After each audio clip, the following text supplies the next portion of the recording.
صد جلوس صد جلسې صد غزا شهیدان مونږ بې هنره پښتنو سره بلا شهیدان په میدان ما جنګوي مال شاباسي را کوي خو د میدان په ویش کې نه مني زما شهیدان مونږ د یو جنگ نه خبر نشو چې چا وګټو مونږ د هر جنگ راوړه د دنیا شهیدان مونږ د دې دور د فرات په غاړه مړه د تندې مونږ د دې دور د تاریخ د کربلا شهیدان چرته د یو سلی بفورته شي شغله د رڼا په دې تیارو کې د هیر مشه د رڼا شهیدان نن سبا ډېر زورور نه مني رښتیا خبره مونږ په نن سبا کې واخله خامخا شهیدان د صاحب شاه صابر صاحب په دغې شعرونو باندې ډاکټر اسرار اتل له بلنه ورکوم چې راشي او زموږ سره څو خبرې شریکې کړي او که شعرونه ورسره وي نو هغه به راسره هم شریک کړي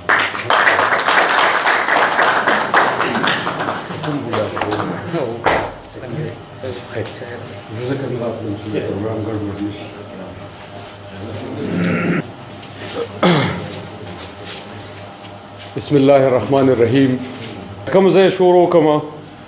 مننه کوم د ټولو ملګرو چې ناست دي که نومونه اخلم ټول د قدر وړ دي چې ساکوټ ته راغلي دي او استاد صاحب شاه صابر صاحب له راغلي دي نن 3 اپریل دی او په 3 اپریل د هغه د مړینې ورځ وي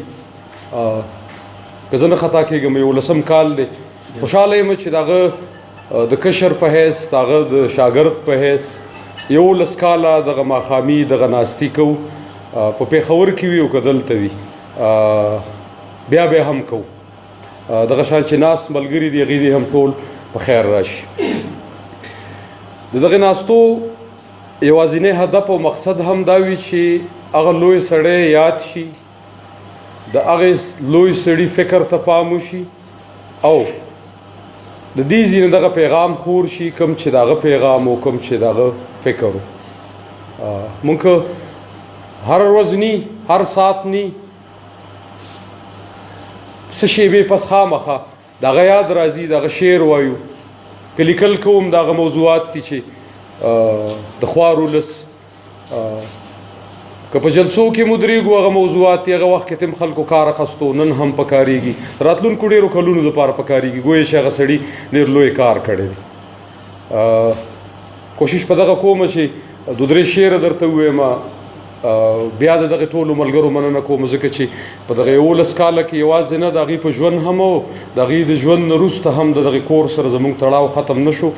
په ډاډه راځو او دغه ماښامي ته ځان را رسو تاسو هم ورته راشئ او هر کله راشئ د دې ځینه هم دغه پیغام وړو چې باید دغه پیغام ورسوو په هغه ځان پوه کړو په هغې نور ځان خبر کړو ځکه په اوسنۍ دنیا کې زما په خیال باندې نن راتلمه نو دغه د سوشل میډیا دور دی یو سړی د صاحب شاه صابر صاحب په نوم باندې پاڼه جوړوي او د هغه شعرونه ته دغه کوي زه ورته پیغام لیکم چې نن ډاکټر صاحب ستاسو خو نن 11 کاله بیا هم د مړینې وشو زه به ځم څخه کوټ ته که څه پیغام لرئ نو دغې طرفه به څه پیغام راتلو د دې دنیا یو تصویر د دې دنیا یو رنګ د دې دنیا یو روزګار هغه د صاحب شاه صاحب فکر نه څه خبر دی چې زه د چا پریزنټیشن کوم د چا نمایندګي کوم باید دغه لوی سړی هم په دغسې رنګونو هم په دغسې تصویرونو کې بند نه کړو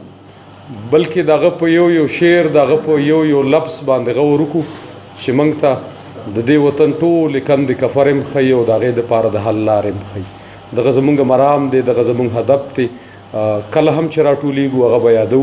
او دغه فکر ته به کار کوو دا خامخا وایم چې د هغه د مړینې وروسته یوازې په ټولنه کې نه بلکې د نړۍ په ګوټ ګوټ کې صاحب شاه خلکو وپېژندو او صاحب شاه یې واورېدو په صاحب شاه مین شو خو صاحب شاه نه وجود یې نه نور شته شو نور هم شته شو او انشاءالله شته کېږي به څه عجیبه سړی یم څه عجیبه سړی یم څه عجیبه انسان یم او څه عجیبه مسلمان څه عجیبه سړی یم څه عجیبه انسان یم او څه عجیبه مسلمان زه چې په څه مین یم زما چې څه خوښېږي هغه فطرت دی زما دغه جنت دی زما فطرت خوښېږي د دنګو غرونو غوندې د ځنګلونو غوندې د چینارونو غوندې رڼا مې بدې راځي زه ښار ته بد وایم ګورنویت صاحب رڼا مې بدې راځي زه ښار ته بد وایم او بازار ته بد وایم زه یې تهذیب نه منم زه یې نصیب نه منم رڼا مې بدې راځي زه ښار ته بد وایم بازار ته بد وایم زه یې تهذیب نه منم زه یې نصیب نه منم دا په پیسو ورځې شپې دا کارخانې که بنګلې دا که د خښتو بټۍ دا که د تیلو کویان او که د ګیس لمبې دي دا که لوګي که تارکول دا څه چې دي دغه ټول زما فطرت نه مني که دغه ښار جوړیږي او دا بازار غوړیږي که دغه ښار جوړیږي او دا بازار غوړیږي تهذیب یې وده کوي نصیب یې وده کوي نو زه یې شر ګڼم که دغه ښار جوړیږي او دا بازار غوړیږي نصیب یې وده کوي تهذیب یې وده کوي نو زه یې شر ګڼم زه یې اشر ګڼم زه یې معشر ګڼم زه ترې نفرت کوم زه ترې نفرت کوم منافقت کوم زه یې غیبت کوم وایم دا ښار دې ورک شي څه عجیبه سړی یم بیا هم په ښار کې اوسم ډېر زیات